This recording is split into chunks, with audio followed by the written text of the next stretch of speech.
And they needed each other. We thought of them as adversaries, but they actually needed each other. And I think there's very much something here. Now, again, I'm not saying that they're in communication with Al-Qaeda and saying, hey, why don't you do this so we can have more power? But, you know, there's this alliance of convenience. And bin Laden seems to understand it. I think it's extremely interesting that he would understand this. Well, you know, we often hear, and I'm going to close on this note, we often hear, and Obama says this. I was going to say a lot about Obama. I have some great quotes from Obama. Alex covered some of it yesterday, but my time doesn't allow me to get into it. But one of the things he likes to say, and the critics of the war like to say, and it's not a war. No, we're not really. Are we at war? You feel like you're at war? No. The U.S. government has invaded and occupied a foreign country, 2 foreign countries. That's not war. I mean, our society's not threatened. We're not going to be overthrown. I mean, the government's not going to be replaced. We're not at war. But some of the critics of the war, the non-radical critics of the war, like to say that Iraq was a distraction from the war on terror, right? What do they call it? The GWAT. It was a distraction. And Barack Obama says this. We need to get back to Afghanistan and bin Laden and Al-Qaeda and not be distracted. And I disagree with all this. I think the whole war on terror is a distraction from the real war.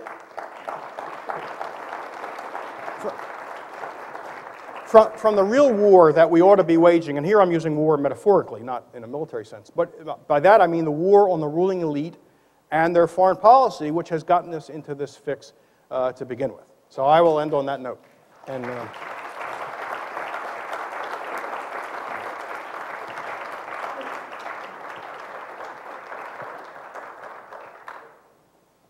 Larry. Maybe you can hear me anyway. Yeah, Sheldon, I thought it was interesting that you were bringing up this this point about the. First of all, there was an attribution I was hoping maybe you'd pass on to people. I think Storing is a good source for all these, what the anti-federalists were for. And his accompanying said, I don't know if Karen Kitkowski mentioned that last year, but he's a really good source of this. Right, but people, and I meant to mention this with the anti-federalist, the Federalist Papers. Who reads the anti-federalist papers? Go out and read them. You can find paperbacks. You can find big, beautiful volumes. You can find them online. You don't have to spend a penny. Read the Anti-Federalists. Yeah, it's called, Storing has a good introduction on what the Anti-Federalists are for, and then he has that, right. I think, 9 volumes. That was the introduction to his big thing, and then they broke it out as a paperback, which is only like about this. Which is an easy read. Yeah, it's very well. There was another point, too, you were mentioning how the Pentagon depends on these outbursts from Al-Qaeda to keep them running. What's interesting is if you look at maybe you could comment on this, if you examine the comments of bin Laden, he appears to understand the relationship between the American government against its people with respect to the founders, just as, in a way, Ho Chi Minh did in Vietnam, and Ho Chi Minh was a great admirer of the framers of the Constitution and constantly spoke about it.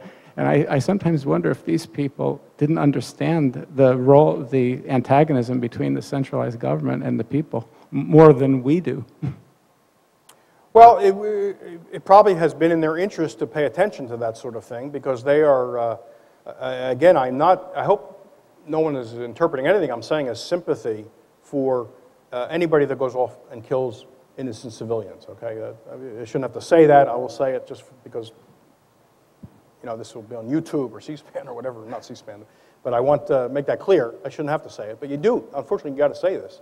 But they do pay attention to those things because they're trying to often drive a wedge between the people and their government. And when polls are taken in the Muslim world about what they don't like about the U.S., it's not the American people that they say they don't like.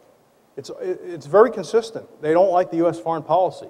I recommend that you read an article that's on the cover of Cato's policy report. I guess it would be the May-June issue, by Justin Logan. He's got some very good quotes from a very prominent pollster in the Middle East. Polls Middle East people all the time. It's very clear they don't dislike America. They don't dislike, quote, our freedom. My line about the Bush and the business about our freedom is they hate us for our freedom, and we're going to remove that cause of hatred. So they've been pretty efficient at doing that, right? Anyway, we don't have too much time, so let's get as many as we can. Thank you, Sheldon. Great talk. Thank you. You mentioned the video of the helicopter shredding somebody in half earlier, and you suggested that if the military were to release it, then it would be being played on repeat by our media system. And I think that our media system has plenty of horrifying clips of plenty of war crimes. I mean, there are plenty on the internet. Or not necessarily war crimes, but just gruesome, terrible footage of war. But they choose not to, I think, to a large degree. I think there's one particularly striking example maybe you've heard about or could comment on. Amy Goodman from Democracy Now! That's where I got this from. She was talking about it. But I'll get to the point. On CNN, and CNN International, when they're talking about the fall of the Saddam Hussein statue, which I'm sure y'all all remember because they did play that on repeat. Yeah. At the exact same time on CNN and CNN International, CNN, you just see the statue falling down. CNN International, the screen split. On half of the screen, you see the statue falling down. On the other half of the screen, you see wounded people, women crying with blown up babies and that sort of thing. And I think that's just a really great intentional example, to my point, which is well known. But what do you think about that? Well, I guess part of your point is that the people outside of the U.S. get a much clearer view of what's happening than the people in the U.S. The media, this goes hand in hand with what I said early in my remarks about the military analysts. The press, Noam Chomsky has long pointed out that we don't need to have a directly controlled press in this country, directly controlled media. I mean, they are, they toe any administration line, whoever it happens to be, much more loyally and strictly than it would be if we had a state newspaper, like in the old Soviet Union. We don't need that here because the administration. I mean, I know the conservatives get mad about this because they talk about the liberal media, but look at what they did in the run-up to Iraq. The New York Times, the newspaper they hate the most, the New York Times was slavishly, Judith Miller in particular, talking about the weapons of mass destruction and the dangers that, all the dangers to us. Alex mentioned yesterday, you can go on, now, thankfully, you can go online and read papers from all over the world and get a much straighter scoop because they don't give the deference to the U.S. government the way the U.S. media does. U.S. media are terrified of losing their access. It's just like with the generals not wanting to lose their access. Look how they treat guests on all these news talk shows. There's never any tough questioning.